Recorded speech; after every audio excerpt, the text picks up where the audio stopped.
The Osprey Exos 55 Pro is the lightest version of the Exos pack that Osprey has come out with. One of the biggest changes that they have made with the Pro version is the fabric itself. The Exos 55 Pro is using a 100D DWR coated nylon fabric. The DWR coating on the pack does hold up. I've been out in a couple rainstorms and did not have any issues with the pack wetting out. And comes in at 2.16 pounds or 982 grams. I've carried about 30 pounds in this backpack quite comfortably. Diving into the features of the backpack, we're gonna kind of go top to bottom. As is expected with all the Exos packs, the lid on the pack is detachable. And to completely remove the lid, you just undo the little straps here and the lid completely comes off. As with all the Osprey packs with removable lids, they do have the flap jacket so that you can keep the top of your pack protected and stop water and debris from getting inside your bag. The lid is pretty simple. You've got one zipper across the back side. That's the only access you have to the lid. It's one pocket. It's got a key loop on the inside for clipping your keys to.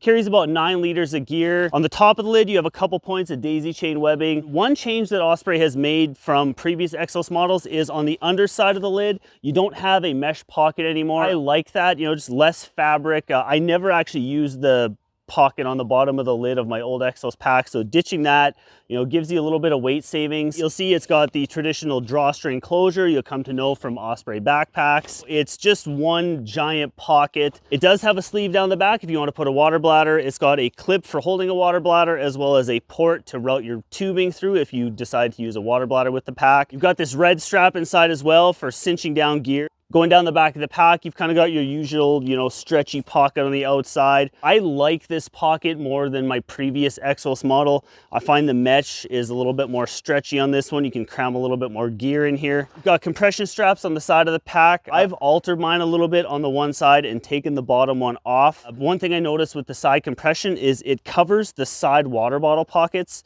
Just a design feature that I'm really not a big fan of. Got some daisy chain webbing down the side for lashing and strapping more gear. You've got a couple different loops here on the bottom for, you know, hooking up ice axes and trekking poles and whatnot if you need to. The side pockets are very, very roomy. You can very easily fit 2 water bottles in them. You've got access from the top of the side pockets as well as right on the side of them. Probably one of the easiest pockets I've ever used for getting water bottles in and out of. Moving to the hip belt, Osprey has gone back to hip belt pockets. The hip belt pocket on the left side is just an elastic closure opening. It has no zipper, so the pocket's wide open. And the pocket on the right side has a zipper. But just the design of the pocket and the ergonomics of the zipper make it absolutely impossible to use that zipper with one hand. So you're always having to reach over with the other hand to utilize the zipper. Now moving into the harness and suspension of this pack. This is where it gets really, really interesting when it comes to the Exos 55 Pro. For how lightweight this pack is, to have a fully adjustable torso length. I've got these little toggles on either side and they just mount into this little grid. So you just pop the toggle in. A really, really cool feature to have. Just lets you really, really customize and fully dial in that pack to get it fitting you perfectly. You've got that nice suspended mesh trampoline back that Osprey is known for. One of the most comfortable, well-ventilated backpacks you're gonna find out there. You've got really, really nice, comfortable padded shoulder straps. You've got load lifters, which you would come to expect. An adjustable chest strap, complete with a whistle. At the top, you've got a grab handle, and you'll see at the top here as well, you've got the little H2O logo. That designates where your tube will come through if you use a water bladder with this backpack. And now that we've gone through the features and specs, let's talk about my personal impressions of this backpack. To start off, I absolutely love how comfortable the bag carries. As with every Exos pack that I've owned in the past, they carry weight extremely comfortable. Osprey is known for that. And this pack is no different. The adjustable torso length on the backpack is really, really nice. Like I had previously mentioned, having that adjustability on a backpack this lightweight is kind of unheard of, and just really, really awesome that Osprey was able to get that in with a pack this light. And kind of touched on it a little bit before, but I really, really like the stretchy outside pocket, especially the one in the middle of the back on this bag. Compared to my previous Exos model, this one just crams a lot more gear inside. I like how the mesh that they've used is a little bit more stretchy. But now we are going to talk about the things on this bag that I really, really don't like. The first one we're going to talk about is the back adjustment system. I really, really like that Osprey has been able to incorporate a system like this and have the adjustability in a pack this light.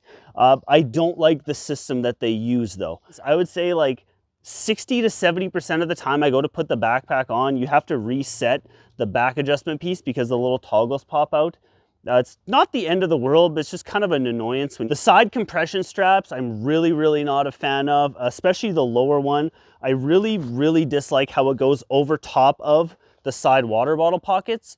And on top of that, as you can see here, what I've done is I've altered mine a little bit, and I've literally just tied the side compression strap to the little loops that it's supposed to run through. The reason that I've tied it there is because the point on the bottom of the bag where that attaches is actually right on the hip belt pockets. When you've got any kind of tension on this, as it pulls, it actually makes the hip belt pockets even more useless than I already think they are.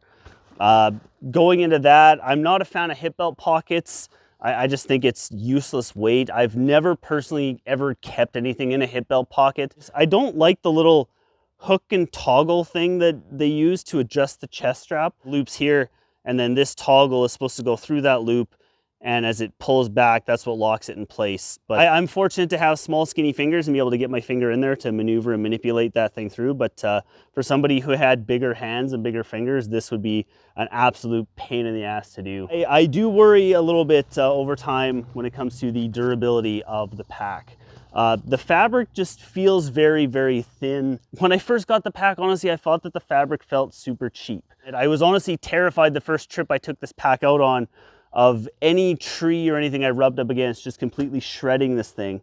And it held up better than I thought it would, but I know from talking to a couple other people who've got this pack as well, they have said that durability has been a big concern, and a couple people I know have had you know, some wear through in certain areas of the pack. It does come with Osprey's warranty, so that's kind of one of those things. Osprey does have one of the most bomb-proof warranties out there. But with all that said and all the things I dislike about the bag out of the way, overall, I do like the pack. And if you're interested in getting yourself an Exos 55 Pro, I'll put links in the description box down below where you can take a look and find one for yourself. And if you're interested at all in the older model Exos, like the Exos 58 that I previously owned, I've shot a bunch of different videos on that, and I'll link a couple right here. So check those out when you're done with this one.